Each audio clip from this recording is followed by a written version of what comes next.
Puri Panginoon, welcome everyone. God bless you all. At start na po tayo mga kapatid. Kamusta na po tayong lahat?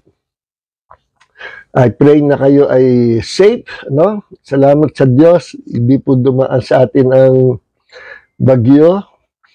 At sa Mindoro at Samar, dumaan at purihin ang Panginoon. Sana naman walang mga maliliit na bahay na masalanta, no? Purihin ang Panginoon. Prayer din natin, maging maganda na ang ating gobyerno, no? Kasi na-expose na yung mga nagnanakaw sa mga proyekto, sa mga project, itong mga contractor, na engineer na milyon-milyon yung kanilang nakukuha. So, purihin ang Panginoon sa mga pag-expose ng Panginoon. Kaya pala inalaw ng Panginoon na bumaha ng bumaha para ma-expose yung mga magnanakaw sa ating pamahalaan. No? At sa prayer natin, mapabalik yung mga ninakaw nila. Napakadami palang pera ng ating bansa, mga kapatid. Bilyon-bilyon pinag-uusapan. Bilyon din ang nananakaw, no? So, purihin ang Panginoon at kasama yan, lagi natin ipag-prayan, mga kapatid. So, let's pray. Heavenly Father, once again, we pray, Lord, na anoint us tonight sa aming pong pag-aaral ng isalita.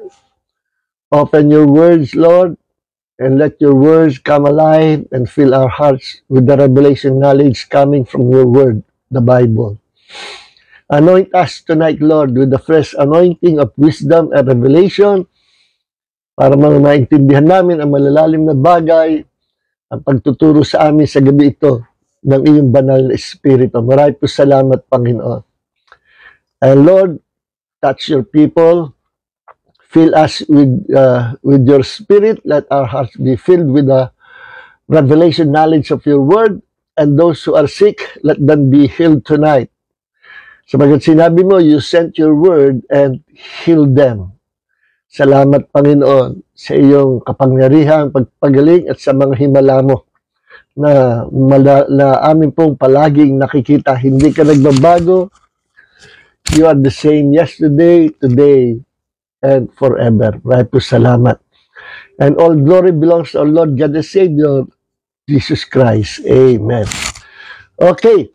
So, ang topic po natin sa gabi ito, gagawin po natin, laging may katanungan. Yung katanungan na yan, doon tayo magpo-focus yan na sasagutin natin. At sikapin natin na mapaikli ng 30 minutes ang ating Bible study. So, ang katanungan ay ito, are there any sicknesses and diseases that come from the devil? Okay. Meron bang mga sakit at mga karamdaman na nagmumula sa diablo o sa demonyo, no? There's only one devil, and that devil is Satan, no? But there are many demonic hosts, many demons, no? Napakarami nila. They are intelligent, well-organized creature. Sila ay mga disembodied spirit, mga walang espiritu, walang mga katawan. Nawalan sila ng katawan nung sila ay nalipol nung panahon ng Noah's flood. Okay. So, tinalakay natin yan. Di natin tatalakayin. At ngayon, ang ginagawa ngayon, maraming attack na ginagawa si Satanas sa mga mananampalataya at sa hindi mananampalataya. The devil hates people. The devil hates us. Maging ang kanyang mga agent, ang kanyang mga mangkukulam, his witches, wizard, magician, practitioner ng occultism, ano, yung mga kanyang mga alagad. Kahit alagad sila sa Satanas, still, the devil hates them. The devil hates them. Bakit? Sapagkat every time na nakikita nila ang tao, ang nakikita nila ay ang Diyos sa atin. Because when God created man, He created man in His image after His likeness. Okay. Kaya hindi niya magantihan ang Diyos, ang tao ang gusto niyang gantihan, ang tao ang gusto niyang ipahamak. At sapagkat alam ni Satanas na nasasaktan ng Diyos kapag ang mga tao ay nasasaktan din at napapahamak. Because the God, our Creator, the God whom we serve, is the God of love. Talagang ang Panginoon laging concerned sa atin. Okay, let's start answering this question. Meron bang mga sakit at karamdaman na nagmula sa diablo? Okay, as sagot, ayon sa Bible, yes, there are sicknesses and diseases caused by the devil or caused by Satan. Ngayon ang tanong, lahat ba ng mga sakit karamdaman na mararanasan natin o makikita natin sa ibang tao ay lahat ba galing kay Satanas yan? Okay, sagutin natin yan habang pinag-aaralan natin, no? Kasi meron kasi mga extreme din, nagtuturo ng healing, doktrina ng healing, pagpagaling, sinasabi nila na lahat ng sakit karamdaman galing sa diablo, no? Well, pag-aaralan natin, hindi po lahat ng sakit at karamdaman si Satanas ang may kagagawan. Yes, maraming sakit karamdaman ang tao na naranasan at karamihan galing sa diablo or attack by those demon spirits na inassign ni Satanas. Okay. Sabi sa Bible, merong mga sakit at karamdaman na galing kay Satanas, no? Or sa mga iisa naman ang misyon ni Satan at saka ng kanyang hukbo, ng kanyang army, mga demons. Kalaban natin yan, bukod sa mga demonyo at kay Satanas, meron din silang mga kakampi ng mga fallen angels, no? Yung mga angels na humiwalay sa Diyos, yung mga nagrebelde. Hanggang ngayon, kalakaladkad ni Satanas. Yung mga second batch na rebellious angels, nung panahon ni Enoch, sila yung second batch, 200 watchers kung tawagin. Sila ay natukso na gumawa ng kasalanan na nakiapid sa mga anak na babae ng tao. Kumuha ng kanya-kanya mga asawa, kinonvert nilang kanilang katawan para magkaroon sila ng pakikiapid, pakikipagtalik sa mga tao at dahil sila ay may kapangyarihan din bilang angels, nabubuhay yung kanilang mga offspring, no? At ang mga anak na babae ng tao nagbubuntis sila at ang pinapanganak ay they were not human beings, ano? Sometimes they were half human, half animal, ano?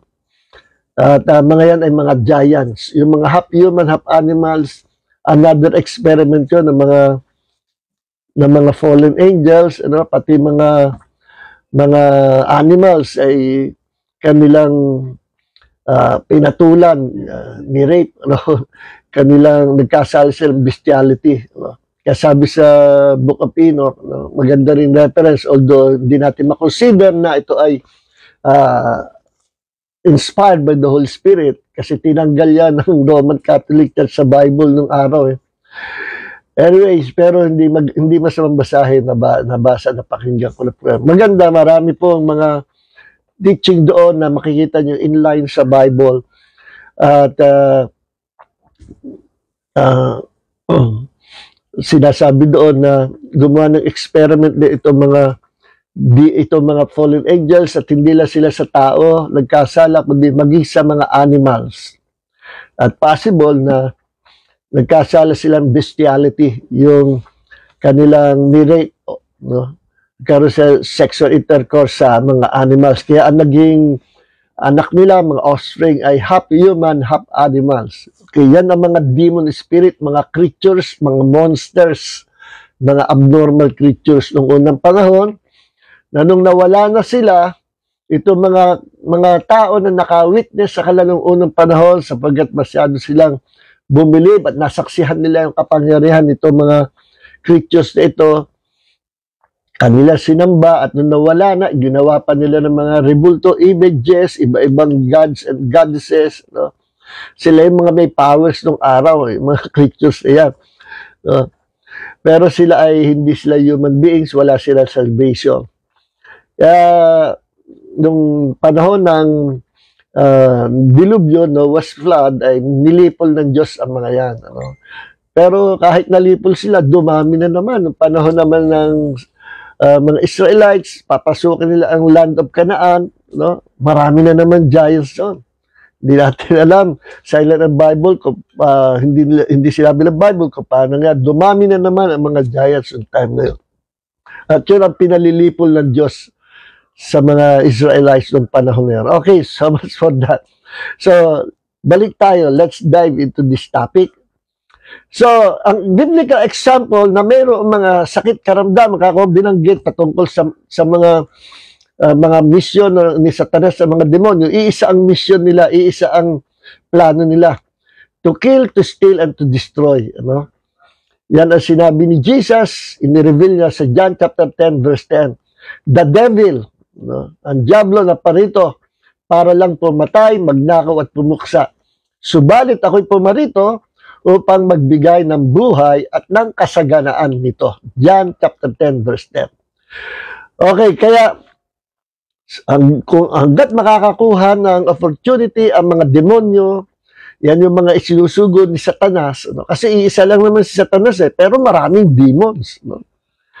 Yan ang ina-assign ni Satanas, to kill, to steal, and to destroy. Once nakakuha sila ng opportunity o nakakita sila ng open door, pinag-aralan natin yung open door, agad uma-attack yung mga yan. No? At isa sa mga attack nila ay mga sakit at karamdaman. Okay. So, kagaya nangyari kay Job, ito yung biblical example, at sabi sa Job chapter 2 verse 7, then Satan went out from the presence of the Lord and struck Job with severe boils from the sole of his foot to the top of his head. No? Buong katawan. Nagkaroon ng bukol, kung bukol, pigsa na napakasakit, na napakakati, na kinakamot ni Job ang kanyang balat sa pamagitan ng siguro kumukuha siya ng pang-scratch na kahoy, no? At masakit, mahapdi. Nagsapar talaga si Job. Ngayon, kung ating babalikan yung istorya ni Job, yung iba kasi, sabi sa Bible nga, chapter 1, matuwid si Job. Ano ibig sabihin matuwid? Hindi siya taong nalulugod sa kasalanan, ano? Hindi siya babaero, hindi siya lasinggero, hindi siya sugarol, no? Hindi siya nangongontrata ng mga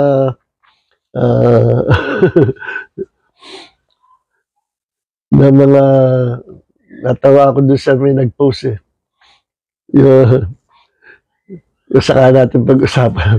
Okay, balik tayo sa topic. Basta si Job matuwid. Pero alam niyo, pag pinag-aralan niyo ang buhay ni Job, no? Yung sabi katuwiran, hindi siya masamang tao, hindi siya lasinggero, hindi masama ugali, mabait si Job. Pero isang bagay ang nagkulang kay Job. Kaya ako babanggit ito kasi may mga Kristiyano natatakot na ang hirap naman maging matuwid o righteous, baka magaya ako kay Job. Hindi, huwag kayong matakot. At hindi si Job lang 'yon. Hindi as long na hindi mo nagawa ang pagkakamali ni Job, hindi ka magiging kagaya ni Job. Sabi nung iba, lahat ng Kristiyano dadaan sa naranasan ni Job. Ba, hindi naman. Mananakot ka pa niya. Kasi namatay yung mga anak ni Job. Tapos, nagkasakit, nagkabukol-bukol siya.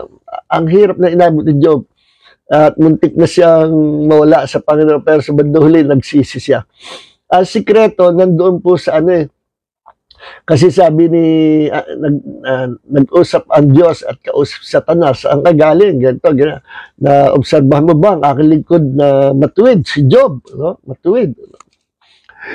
Sabi, kasi kaya sa ganyan, naglilingkod sa iyo, iniingatan mo siya, no? Pinoprotektahan. Sabi ng Panginoon, behold, look, is in your power. Hindi alam ni Satanas, nasa ilalim ng kanyang kapangyarihan. Bakit? At sabi sa pasimula pa lang, si chapter 1 ng Job, si Job ay araw-araw nag-o-offer ng sacrifice, animal sacrifice sa Diyos para sa kanyang mga anak. Sa takot na baka paluin ng Diyos sa kanyang mga anak, baka ang kanyang mga anak may nagawang kasalanan at singilin ng Panginoon. So sa takot ni Job, araw-araw nag-o-offer ng sacrifice, animal sacrifice si Job out of his fear. Hindi dahil sa kanyang panataya, kundi dahil sa takot. At yung takot na yon ang humawak sa kanya, ang kumontrol sa kanya. Kaya pabasa natin, no? Sa Job chapter 3, babasahin natin sa Job chapter 3 para pakita ko lang sa inyo na hindi lahat tayo magiging kagaya ni Job. Dito nagkulang si Job. He was a righteous man. But ang problem sa kanya, natakot siya, nag-worry siya.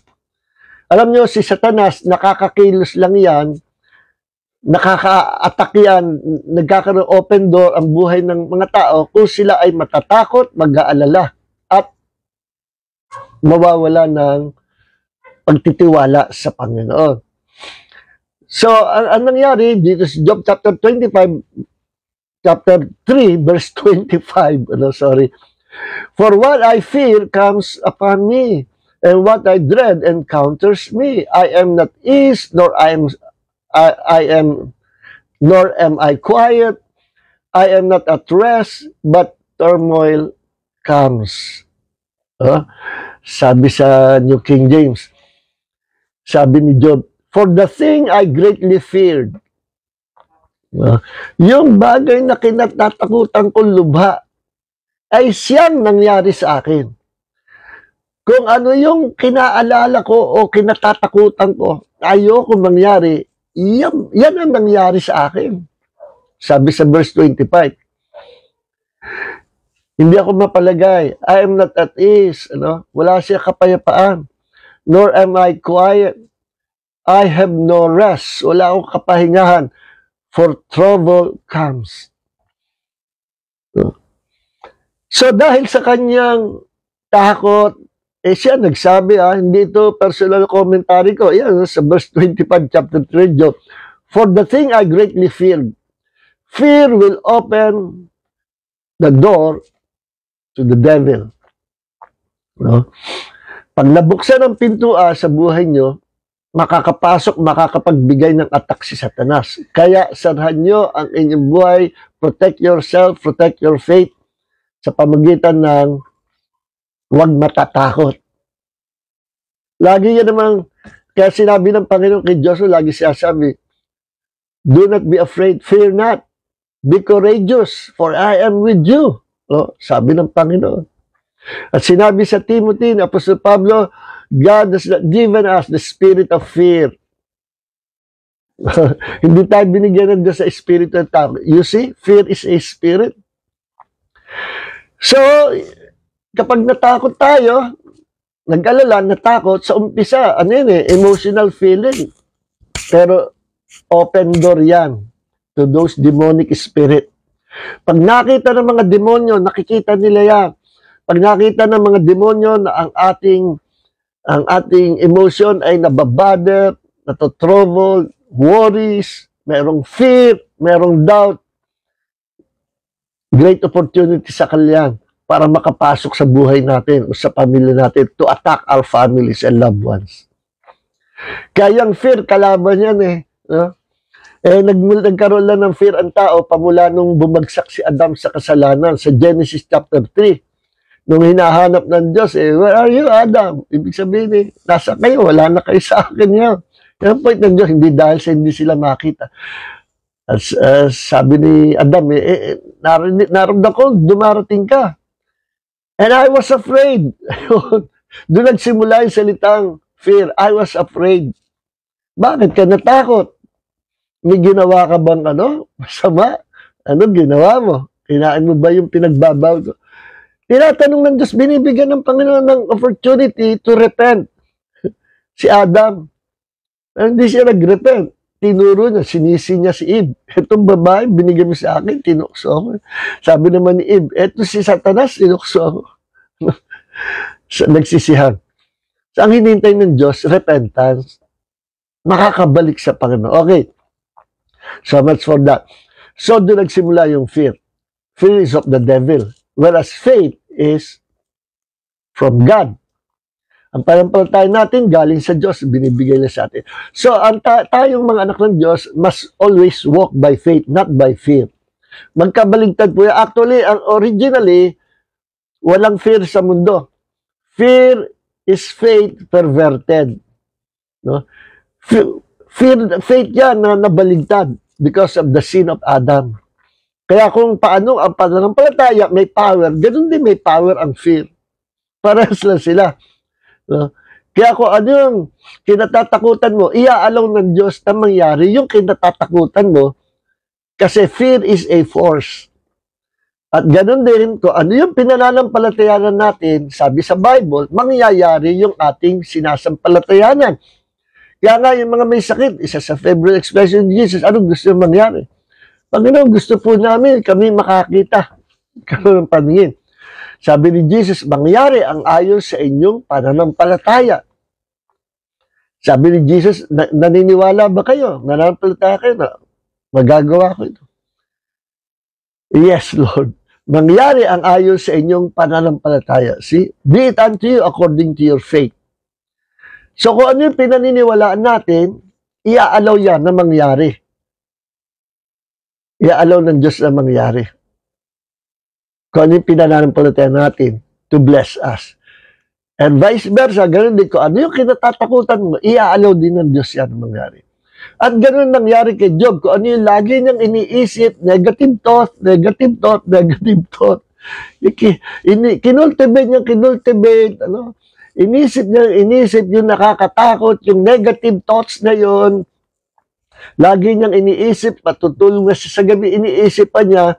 And the more you think about your problem, the more your problems becomes big and bigger and bigger, maging biggest problem na.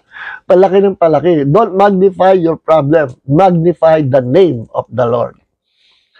Kaya pagka papasimulan, natatakot ka, nag-aalilangan ka na, nagdududa ka na. Ano sabi sa chapter 10 verse 4. Verse 5, sabi dito.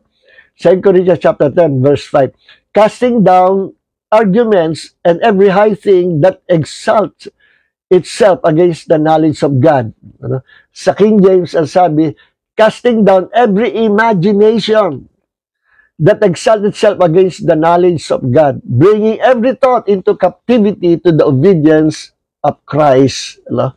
Pag may papasok na imagination, or negative thoughts, cast it down. Alisin niya. That's from the devil. Yung mga suggestion niya sa isipan natin, yung mga nakakatakot, nakapag-aalala. No? Lagi siya sabi ng Panginoon, di ba? Sa kanyang mga God, fear not. Don't be afraid. No? Yes, favorite expression ni Jesus, don't be afraid. No, si Peter ay lumubog, nakakalakad na si Peter sa tubig. Di ba? Tanda nyo, lumalakad si Jesus sa tubig. Sinalubong sila nung midnight, nakita, lumalakad sa tubig. Sino yan? Multo. Hindi, ako ang Panginoon. Ay, ang Panginoon. Hanga sila, lumalakad sa tubig si Jesus. Sabi ni Peter, alam ni Peter si Jesus eh, Lord, kung ikaw nga, sige, palakarin mo rin ako dyan. Ang galing nga. Come, alika. At one simple word from Jesus, come, very powerful kapag sinampalatayanan mo. Ano nangyari? Nanampalataya si Peter sa sinabi ni Jesus, come. Nakalakad si Peter.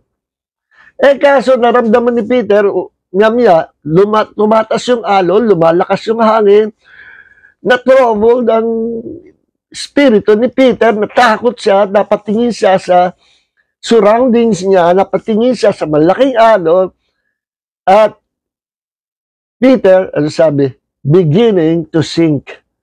Nagpasimulang lumubog dahil nagpasimula siyang natakot nung siya tumingin sa problema. Okay. Kaya ang ginawa ni Peter, sumigaw, Lord, help me. O, di tinaas siya ni Jesus. At sabi sa kanya, nung safe na si Peter, bakit ka natakot? Saan ka nag-alilangan? Bakit ka natakot? Ba't ka nag-alilangan? So, yun pa ang dahilan kung ba't lumubog at muntik na mamatay si Peter because of his worries and fear. Okay. Now, kapag nakakatakot, alisin yan. Huwag mo papapasukin sa isip nyo. Okay, tuloy tayo dito sa ating pong pinag-aaralan. So, kaya nangyari, nagsakit si Job, inattack ni Satanas. Nagkaroon opportunity si Satanas to attack the family of Job, to attack the physical body of Job. Nagkabukol-bukol. Pero later on, bandang huli, nung siya ay muli nagtiwala sa Panginoon, pinagaling siya ng Diyos. Basta huwag ka lang aalis sa Panginoon sa pagsubok. God is ready to meet your needs. God is ready to do miracles. God is ready to heal you. Yes. Kahit nasa bingit ka na wala kang magagawa. Laging isipin mo, with God, all things are possible. At take note, sabi ng Panginoong Jesus sa Mark chapter 9, verse 23, if you can believe, kung ikaw'y mananampalataya, all things are possible to you who believes. See? Okay, lahat ng bagay pwede mangyari sa iyo na sumasampalataya. Now, so yung sakit ni Job galing kay Satanas.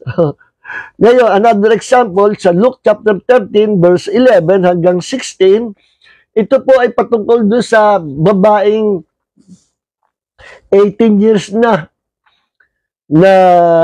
may sakit, no? Basahin natin. Luke chapter 13, verse 11. And there was a woman who for 18 years had a sickness caused by a spirit. So, yung sakit ng babae, for 18 years, ang may gawa daw ay mga demonyo, spirit. And she was bent over double. Nakakita na ba kayo yung sobrang kuba na gano'n? No? For 18 years, kuba yung babae. And could not straighten up at all. Naku, ang hirap doon, nakakaawa yun. For 18 years. At kinuba siya ng mga demonyo. Kinuba siya ni Satanas. When Jesus saw her, He called her over and said to her, Woman, you are freed from your sickness. Naawa si Jesus. Halika, babae. Malaya ka na.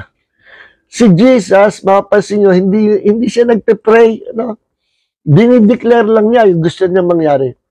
Ang tanong, ba't hindi siya nagpe-pray pag papagaling? Kasi nag-pray na siya. Bago siya sumugba sa mission, sa ministry, overnight prayer meeting, siya at ang ama nag-uusap. Buong magdamag na nanalangin. Kapag baba na ng bundok, ready to preach the kingdom of God, ready to heal the sick, ready to heal those who are oppressed by the devil. Kaya dinideclare na lang niya. Magdamag ba naman siya nag-pray? Gayahin natin yon. Maging prayerful tayo paglabas natin. Di-declare na lang natin, be healed. In Jesus' name, be healed. At yan ang ginawa ni Jesus, woman, you are freed from your sickness. And he laid hands on her, pinatong, hinawakan ni Jesus. No? Jesus touched her. And immediately, she stood up straight again and began glorifying God. Kita niyo? Pinagaling ng Panginoon. No? Verse 14. Okay. So, hanggang doon na lang, ano? Hanggang verse 16, pwede yung basa. Ito, verse 16. Basahin natin. And this woman, sabi niya doon sa mga hypocrite na religious leader na pinupuno na siya, inggit no? Mga religious leader. Sabi ni Jesus and this woman, a daughter of Abraham, as she is, ito, covenant, may covenant ito sa Diyos, anak ito ni Abraham whom Satan has bound for 18 long years, siya pinahirapan sa taas for 18 long years, should she not have been released from this restraint on the Sabbath day? Kasi kinu-question siya ng mga religious leader, nagpagaling siya sa panahon ng Sabbath. No? Ba't ka gumawa sa panahon? Wala, hindi naman bawal yun. Wala naman sinabi ang Diyos sa under the Old Testament na huwag kang magpapagaling sa Sabbath. Walang ganun. Huwag magtatrabaho yun. And of course, yung command na yun, for exclusive for Israel only. Maliwanag naman sa Bible, sinabi, Moses, gather mo ang mga Israelites, ang Hebrew people, gather mo. No? At sinabi ng Diyos sa Israel, Israel ang kausap, hindi ka kasali doon sa Sabbath. Okay. Meron pa yung lalaking inaalihan ng demonyo, no? Sa Matthew chapter 12, verse 22. Then a demon-possessed man who was blind and unable to speak, bulag na, hindi pa nakakapagsalita, bulag na, pipi pa. Ano kaya yun? Anong cause ng sakit niya? Ang sabi niya, was brought to Jesus and he healed him so that the man who was unable to speak talk and could see. Pinagaling ni Jesus. At nung pinagaling Jesus, nakakakita na yung lalaki at nakakarinig na. Basahin uli natin, verse 22 ng Matthew chapter 12. Then a demon-possessed man. Possessed siya ng demonyo. Kaya siya bulag at bingi kasi possessed by demon of blindness. Possessed siya ng demonyo na nag-cause ng pagkabulag at pagkapipi. Unable to speak, pipi daw. Ano ba nasabi ko? Bingi, pipi. Hindi makapagsalita, bulag pa. Pero pinagaling Jesus. At sabi, ang dahilan, he was possessed by demon. Nirelease, pinalayan ng Jesus. So talaga, totoo, may mga karamdaman na galing sa demonyo. Pero, hindi naman lahat. Okay. So ano naman yung ibang pinanggagalingan ng sakit? Siguro, kapag Kristiyano, baby Kristiyano, lahat ng pagkakasakit sa pamilya, sinisisi ni Satanas. Meron nga isang istorya, joke Malungkot daw si Satanas, nasa kanto. Sabi nung yung isang unbeliever, Satanas, ba't ka malungkot? Kapangal ba? Kasi yung mga Kristiyano dyan sa church, lagi na lang ako sinisisi, ako pinagbibintangan. Lahat na ng sakit sa akin ay binintang. Of course, joke lang yun. No? Pero, meron katuhanan na, hindi naman lahat ng sakit galing kay Satanas. At kailangan, alam natin ito, para hindi tayo ma-extreme. Ito, number one, may sakit na health neglect. Yung pinabayaan mo ang kalusugan mo. Pinabayaan mo ang katawan mo. Pag may nararamdaman ka, nakakaiba sa katawan mo, albawa, hindi ka mapaihi, ay wag mo nang patatagalin. Punta ka sa doktor. No? At kung malaki pananampalataya, magpa-pray ka o pa-pray ka sa pastor or pag-pray mo sa sarili mo. Ang Diyos hanggang ngayon gumagawa ng himala. No? Pero standard ay may pananampalataya o wala, pwede ka pumunta sa doktor. Hindi masama ang doktor. Kaibigan niya ng Diyos. At ginagamit ng Diyos ang doktor, lalo na sa mga walang pananampalataya o sa mga mahihina ang pananampalataya. Or, ah, kung kinakailangan. Hindi naman ibig sabihin pumunta ka sa doktor, nahina ang pananampalataya mo. Hindi naman gano'n. No? Kasi nung unang panahon, may mga, ah, yung mga great evangelists ng araw sila, Smith Wigglesworth, John G. Lake, Maria Woodworth Catherine Kuhlman, yung mga sinaunang tao, no? Sila John Alexander Dowie, mga mighty sa miracles sa mga yan, mga goiter, nalalaglag, yung mga growth cancer, pinupunit sa mukha. Bulag, nakakita, walang kamay, nagkakakamay. Ako, pambira yung revival ng healing noon, lalo sa Azusa Street Revival. No? So, yung mga tao na naka-experience ng healing and miracle, medyo na-extreme sila nung panahon na yun. Lagi naman ganun, basta may binuksan ang Diyos na doctrine na ni-revive ng Diyos. Sa umpisa, lagi na extreme. Pero bandang huli, na itatama rin. Okay. So, ang pag-extreme nila, yung ayaw nila ng gamot. Ayaw nila ng doktor. Pag pumunta sa doktor o uminom ka ng gamot, wala kang pananampalataya. Yun, extreme yun. Hindi totoo yun. Okay. So, pag sinabi ng doktor, ito, inumin mo. Pwede mong inumin yung gamot. No? Kung may naramdaman ka, patingin ka kagad sa doktor. Kasi kasabihan nga, mga doktor, pag pinatagal mo, mas mahal ang gamutan. Okay? So, yung una ay, number 1, health neglect, kapabayaan sa kalusugan. No? Yun yung isa. No? Yung kapabayaan. Halimbawa, meron yan na malantya, maghapon na malantya. Tumanggap ng plantyahin niya. Tapos naligo. Pagkapaligo, nabulag. Yes, nabulag. Kasi yung naepektuhan yung nerve at umabot sa ulo yung epekto ng nerve na tamaan yung mata, nabulag. Kasi init namulansya, tapos biglang nag-shower, delikado yun. Yan yung kapabayaan nun. Okay. So, maraming mga kapabayaan, hindi ko na-expand, pamilyar tayo dyan. Number 2, hereditary sickness and disease. So, yung hereditary sickness and disease, hindi directly galing kay Satanas. Pero may mga hereditary sickness and disease na ang pinagmulan o pinag-ugatan ay si Satanas din. No, si Satanas.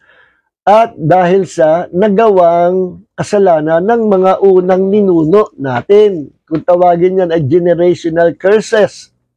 Bunga ng kasalanang nagawa nila. Siguro sila ay nangkukulam, sila ay gumawa ng masama, At ngayon, yung kasalanan nila, binabalikan sila. What you sow, you shall reap.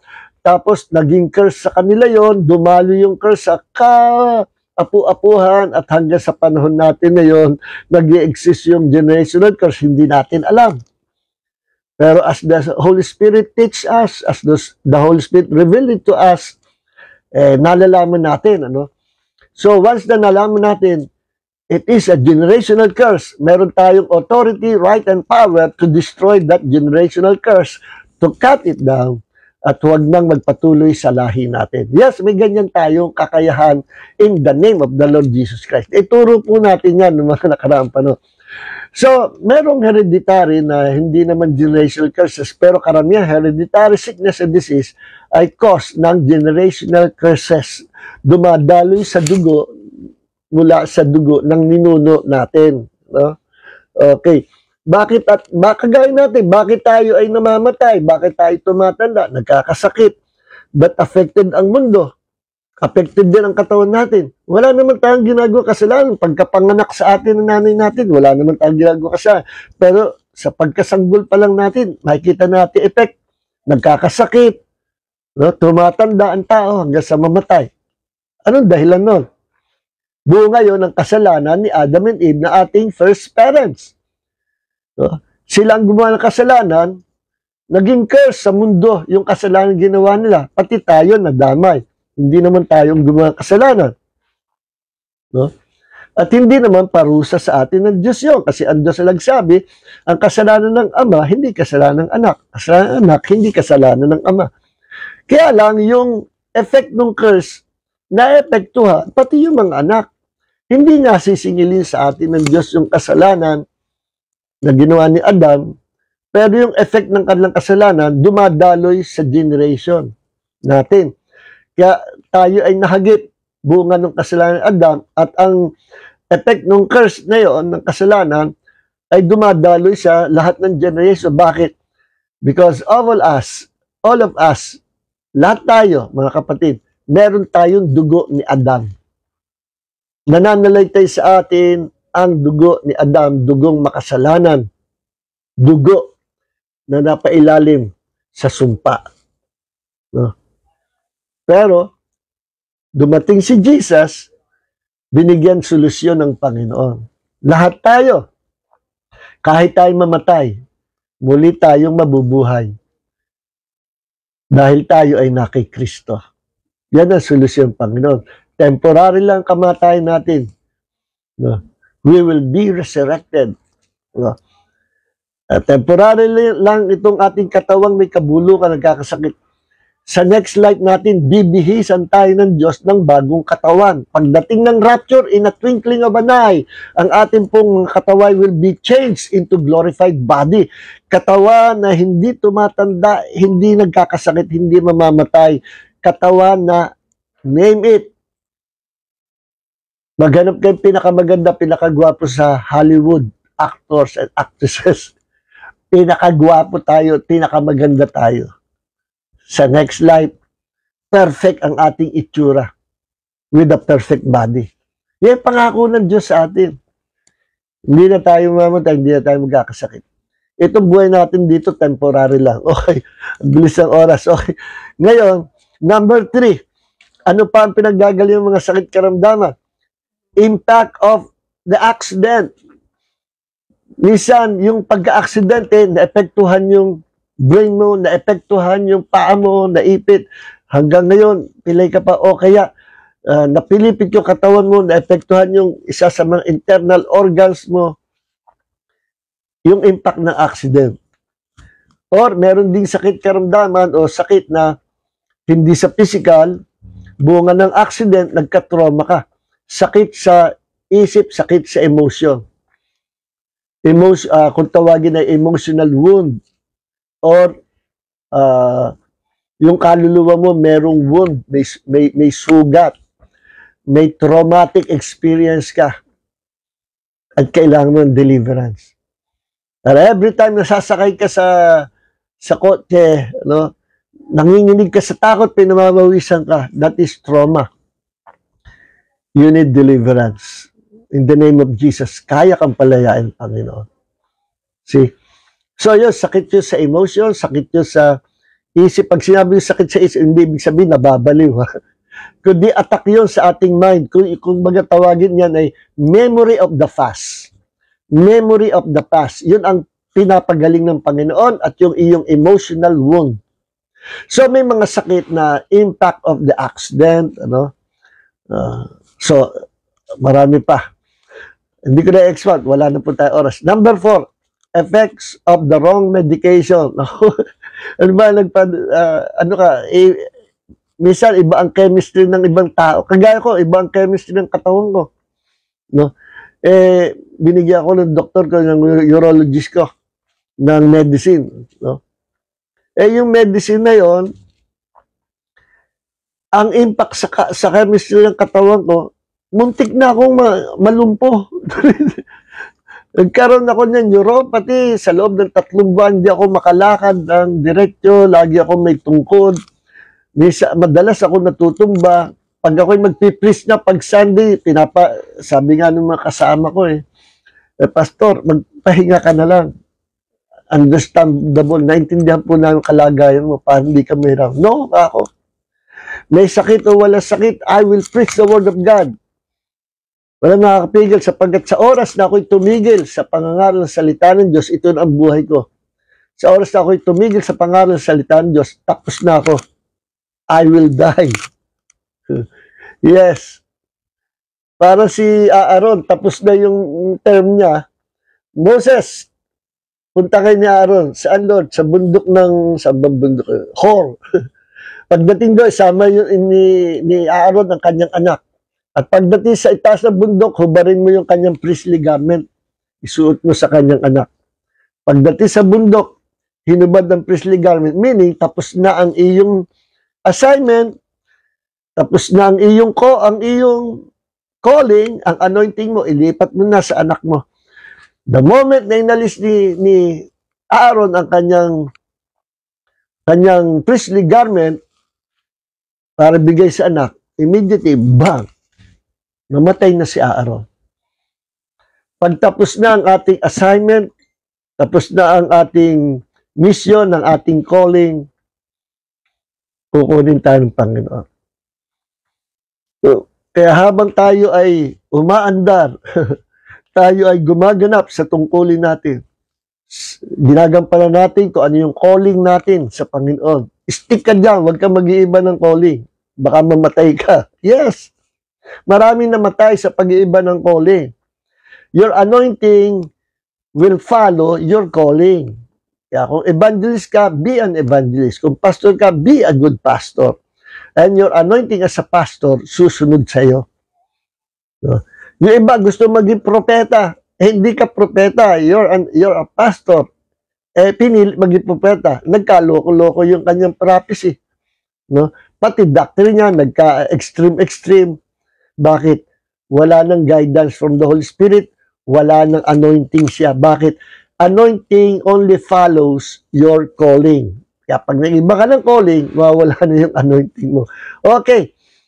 So, kaya maraming evangelists, maraming mga servant of God na tumaliwas, namatay ka agad. Okay. Kaya sabi ko, hindi, magpipreach ako. Ito yung assignment ko sa Panginoon. The moment I stop preaching, I will die. Hindi. Hanggang ngayon, buhay ako. Kasi hindi ako huminto. No? So, yung nakalumpos sa akin, yung maling gamot na binigay ng doktor. Yes. At sabi ng Holy Spirit sa akin, prophetic word, sabi ng Holy Spirit, dinig na dinig ko through my spirit. Sabi ng Panginoon, I will heal you. And I will restore your strength. Pagagalingin kita at ibabalik ko ang lakas mo. Natuha ako. That's from the Lord. Pagkakaso, sabi ng Panginoon, stop that medicine. Yan ang cause ng iyong pagkalumpo. Stop it. Ginawa ko, hininto ko. Sabi ko, ito kaya ang dahilan. Nung inihinto ko, araw-araw noon, nung uminom ako, tumataas yung neuropathy. Halos mapaparalyze na ako. Sabi ko, 2 months from now, baka naka-wheelchair na ako. Nung sinunod ko ang tinig ng Holy Spirit, stop that medicine.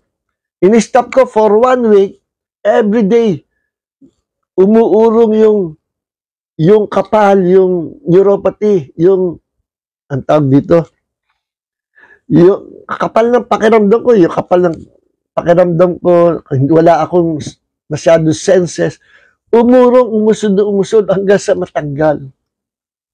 Kita nyo? Nangyari yung sinabi ng Panginoon. And as I obeyed the Lord, kumilos ang Panginoon. Okay? So, effects of the wrong medicine. Ano pa? Number 5, inborn disease. Merong inborn disease, kung tawagin ng mga doktor, congenital disorder. Yung pinanganak ka, yun na. No? Yun kaya may mga abnormalities sa mundo because of the curse of the earth. Na-curse ang earth natin, pati tayo apektado. No? So may mga bata na pinanganak lang, may sakit na sa puso, may butas yung puso. May bata na pinanganak pa lang, wala ng kamay, walang paa, no? Kakawan. Pinanganak pala ako, meron ako congenital disorder. Tinanong ko doon sa, sabi, Doc Loyola, nag-meet kami. No, ako'y bata pa, may hernia ako pero pinagaling ako ng Panginoon. Saan ba nang gagaling hernia? Congenital yung pastor. Inborn. Tama, sabi nga, minsan naman, kasi yung tatay ko inopera sa hernia, yung luslos. Pero, nagpray ako, sabi ko, Lord, you are my healer. Nung ako'y bata pa, gusto ko magpa-opera. Ayaw lang ng nanay ko. Natutroubled ako sa hernia na ito. Sabi ko sa Panginoon, Lord, you are my healer. Jesus, you are my healer. You healed me already from hernia. Tapos na, Panginoon. I am healed. You took my sicknesses and carried my diseases, and by your wounds, I am healed from hernia. And then I waited. Naghintay ako, naghintay. That was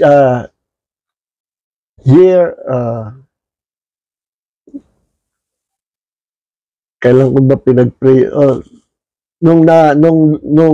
Sabi ko, teka, I can be healed by the Lord na hindi na kailangan surgery. Kundi, panghawakan ko lang pangako ng Diyos that He is my healer. That was year 2011.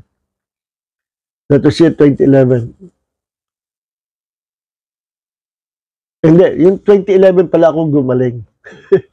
Nung ako'y na-born again, nag-operate ako by faith. Na-born again ako 1977. Then, natutunan ko pa ng palataya, dinideclare ko lagi, Lord, thank you for healing me from hernia. I think, nasa 21 years ang paghihintay ko. At the end of 21 years, kung hindi ako kakamali, I experienced healing. And that was 2011. Kung kailan ko kinlaim yun, nakalimutan ko na kung kailan ko nag-declare, nag-pray, Lord, heal me. Pero, naghintay ako ng 20 years. And the Lord healed me completely. Yes. Naku, mahabang istorya. Hindi na kinailangan ng operation. I was healed from hernia. I was healed from tuberculosis.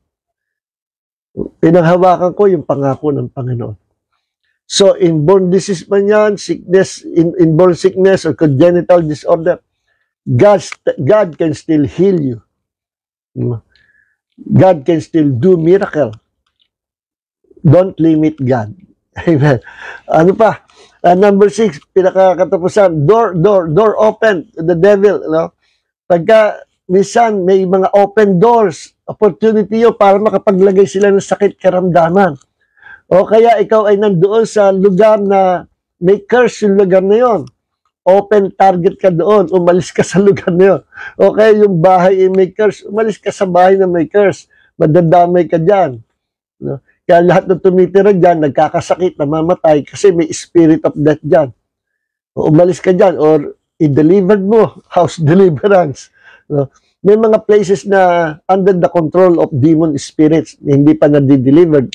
It must be delivered in the name of Jesus. So, kasi yung spirit na naiwan doon can be transferred to you. Pwede ma-impart sa'yo. Okay, ano pa? Yung open door, mga witchcraft, no? Yung sasangguni ka sa manghuhula, sa albularyo, sa mangkukula, magpapaguta ko, open door yan. Kaya, diyan nakapaglalagay ng sakit karamdaman ang mga demonyo. Okay? Wala tayong time. Haba pa rin tayo kahit pinilit kong maikli. Ano? Next time, subukan natin 30 minutes talaga. Let's pray. Heavenly Father, maraming po salamat sa gabing ito, sa iyo pong pagtuturo sa amin, Holy Spirit. We honor you, we praise, we thank you, Lord. And thank you, Jesus, for healing your people. Salamat po sa salita na nagpapatibay, nagbubunga ng malaking pananampalataya sa bawat sa amin. At sa gabing ito, maraming po salamat. Dalangin po namin yung mga nadadaanan ng bagyo sa aming pong bansa. Panginoon, cover and protect them. Kawawa naman sila. Cover their houses, protect their lives in the name of the Lord Jesus Christ. At Panginoon, itaboy mo ang bagyo palabas sa aming pong bansa. Thank you, Father God, in the name of Jesus. Bless your people, Lord. And may the grace of Jesus and the love of the Father and the fellowship of the Holy Spirit be with you all. In Jesus' name, God bless you all, mga kapatid. Shalom. Please don't forget to share this video. In Jesus' name, be blessed.